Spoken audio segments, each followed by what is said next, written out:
After selling my watch collection to pay off my wife's credit card debt, I came home to a note on the table. You're not a partner, you're a safety net. Her voice message followed. I found someone who actually excites me. I didn't reply.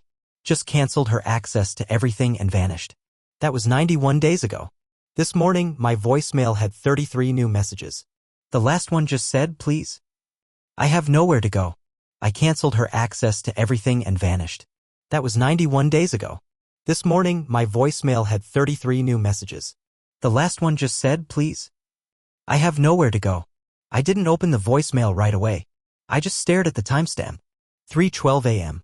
That's when she used to come home from yoga. I was in a hotel off the interstate again.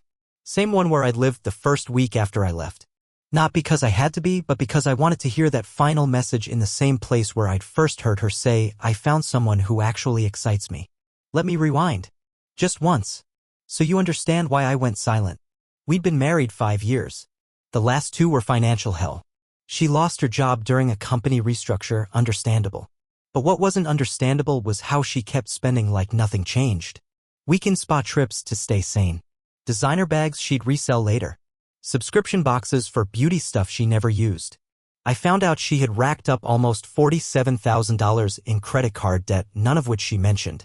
I'd been working remote IT contracts and selling off pieces of a vintage watch collection that I spent 10 years building. That collection? It was my piece. My hobby. My reward system. Each watch was tied to a milestone. My first freelance client. Landing her house. That time I hit 6 figures. Gone. Sold. Every last one. When I confronted her about the debt, she cried. Swore she'd change. Promised to go to therapy. Even started leaving little sticky notes with gratitude quotes. I was stupid enough to believe that meant things were getting better. Until the night I came home to that note. I just paid off the last of her debt. We were supposed to go out that weekend. Celebrate. Rebuild. Instead, I walked into a dark house. No shoes by the door. No smell of her awful coconut candle. Just a single note on the table. You're not a partner. You're a safety net. Underneath it? My old leather-bound journal. The one she said was juvenile. Open to a blank page. Like a full stop. I thought that was the worst part. Until I hit play on the voicemail. I found someone who actually excites me. Her voice sounded lighter. Giddy. Like a teenager confessing a crush. She said his name, Travis. Some gym guy. Younger. Lives in the moment. Whatever the hell that means. Then she said it again. You're just safe. Predictable. I need more. I didn't reply. I didn't yell. Didn't cry. I opened my laptop, changed every password, locked every joint account, canceled all her cards, and paused the mortgage. Then I disappeared. Day 1, motel outside of Knoxville. Ate vending machine peanuts for dinner. Slept with the lamp on. Day 10, rented a cabin. No Wi-Fi. Just trees. Journaled 12 pages. Burned the rest of my wedding photos in a fire pit and slept the best I had in a year. Day 23, got my own place in Asheville. Small but mine. My name only. Day 45, started hiking again. My legs were angry. My soul wasn't. Day 60, met a retired therapist named Diane on a group trail walk. She said I had quiet anger. We talked for hours. Day 91, voicemail. The last message just said, please. I have nowhere to go. The ones before it? Started hopeful. Then confused.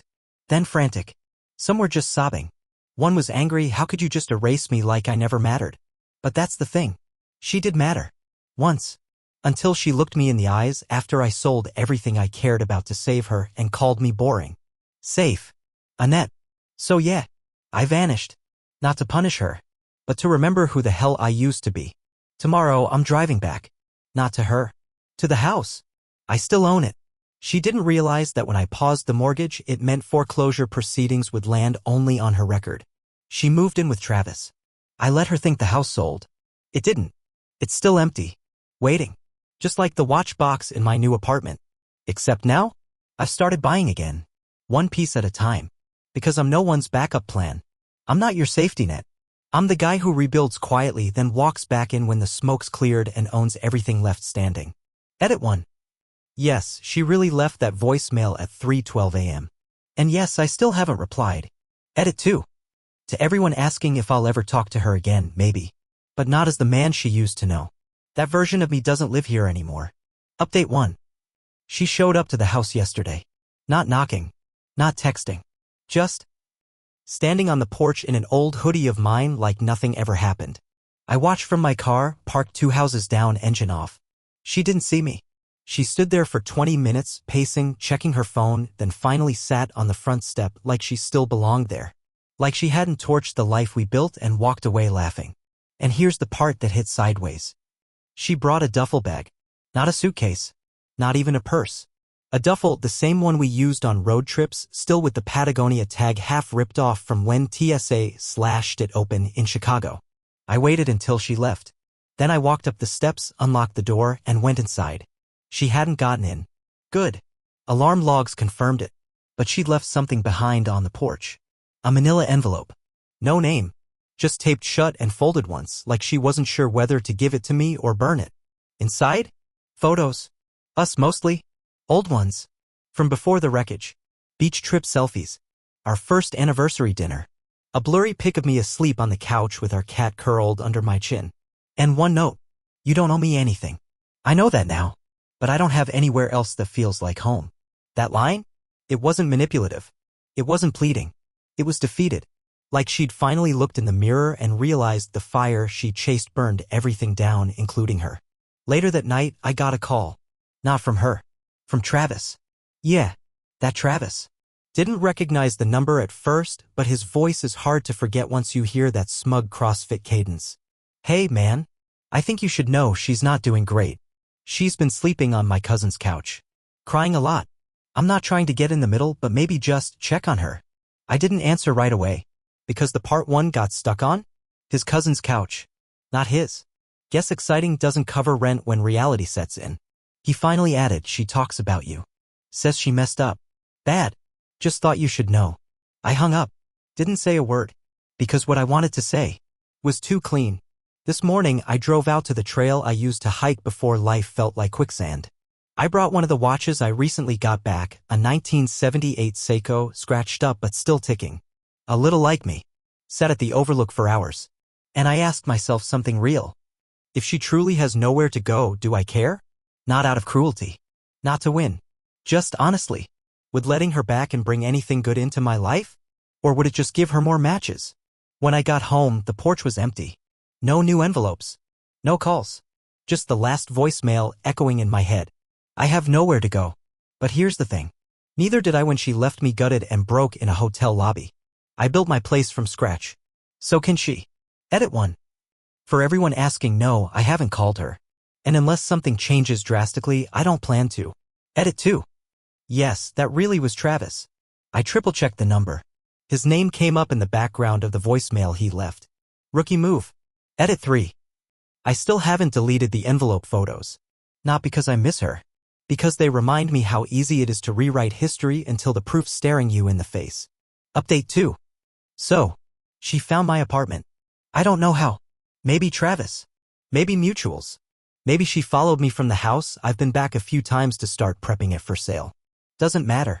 What matters is she knocked. Not called. Not messaged. Knocked. Middle of the day, broad sunlight, like she had every right to be there.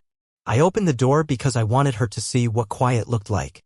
My place is small. Clean. Calm. One framed photo of my grandfather's watch shop. Shelves lined with books and tools. A single chair by the window with sunlight pouring over it. She stepped in like a ghost walking back into her life. Wearing that old hoodie again. Hair messy. Eyes swollen. She didn't speak at first. Just looked around. Took in the air.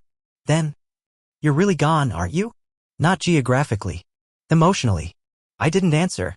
She kept going. Told me she and Travis didn't last more than a few weeks. That he was fun at first, but got mean fast. That he didn't care about things like I did. She said she missed the routines. The security. The peace. I let her talk. Let her choke on the realization that peace isn't boring, it's earned. Built? Protected? Then she asked something that knocked the air out of the room. Do you still love me? I didn't flinch. I asked her one question back. When you called me a safety net, was that the first time you felt that way? Or just the first time you said it? She didn't answer. Because she knew. That phrase wasn't a slip-up. It was her truth. And the thing about truths? They stick. She reached for my hand. I stepped back. Then she tried the tears. The I've changed routine. The I was confused monologue. The you were the best thing that ever happened to me confession. And the worst part? I believed some of it. But I also knew that belief doesn't fix the rot. It just rewrites the moment long enough to keep the cycle spinning. So I told her the only thing I could say without opening the door again. I forgive you. Her face crumbled, hope lighting up for half a second. Then I finished. But that doesn't mean you get to stay. She left. Didn't scream. Didn't slam the door. Just whispered okay and walked out barefoot. I watched her through the peephole as she stood in the hallway for a few minutes. Then she was gone. An hour later I got a text. From Travis. One sentence. You were right. That's it. Didn't reply. Didn't need to. I'm not angry. Not anymore. I'm just tired of renting space in my life to people who only bring storms. And she? She's weather. Unpredictable. Loud. Always moving. Never building. Me? I'm the house that still stands when the wind dies down. Edit 1. Yes, I forgave her. For me, not for her. Carrying that weight was a full-time job. I'm not clocking in anymore. Edit 2. She hasn't reached out since. And if she does again? I already changed the locks. Figuratively and literally. Update 3. Last week, she emailed me a photo. No words. Just a picture of our old wedding bands on a countertop next to a cracked phone. I stared at it for a long time. Not because I missed her. Because it was the first time she returned something without asking for anything in return. And somehow that mattered. But don't get it twisted. This is still the ending. Let me explain. 3 days after she showed up at my door, I got a letter in the mail.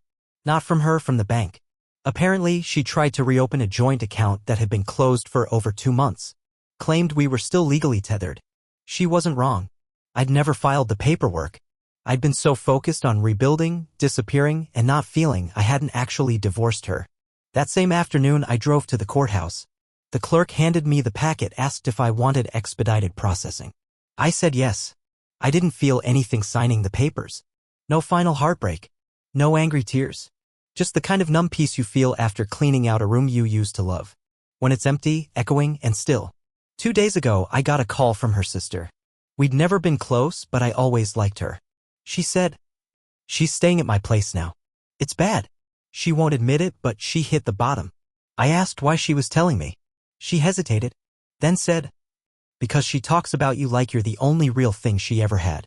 And I think it's killing her to know she threw that away. I didn't reply, because that's not my responsibility anymore. But here's what is. Yesterday, I boxed up the last of the house stuff. The mortgage? Transferred to a management firm. I won't even see the property again. I drove back to Asheville, pulled into the driveway of the place I now call mine. Walked inside to find her gone. Not her, the ex. Her, the storm she left behind. No more letters under the door. No voicemail ghosts. No crumbled hoodie on my porch. Just me. Me in a watch box that's slowly filling back up. Funny how grief feels like fire at first. But when it cools, what's left is something else. Steel. This morning I had breakfast on the patio. Same chair by the window, same quiet. Except this time I wasn't alone. There's someone new. She's soft-spoken, reads dog-eared paperbacks, and somehow always knows when I'm about to spiral and just puts her hand over mine like an anchor. She knows everything. Not just the facts. The details. The mess. She knows the silences. And she never asked me to explain them. I don't believe in karma. But I believe in mirrors. And sometimes, the best revenge isn't getting even. It's walking past the mirror and finally liking the man you see staring back. Final edit 1. Divorce finalized. No contest. She didn't even show up to the hearing. Just signed and vanished. Poetic. Final edit 2. I'm not bitter anymore. I'm better. And that's the kind of peace no apology can buy. Final edit 3. The watch I'm wearing now? A 1986 Omega. Gifted to myself on the day the papers cleared. Every second it ticks feels like a full sentence. I'm free.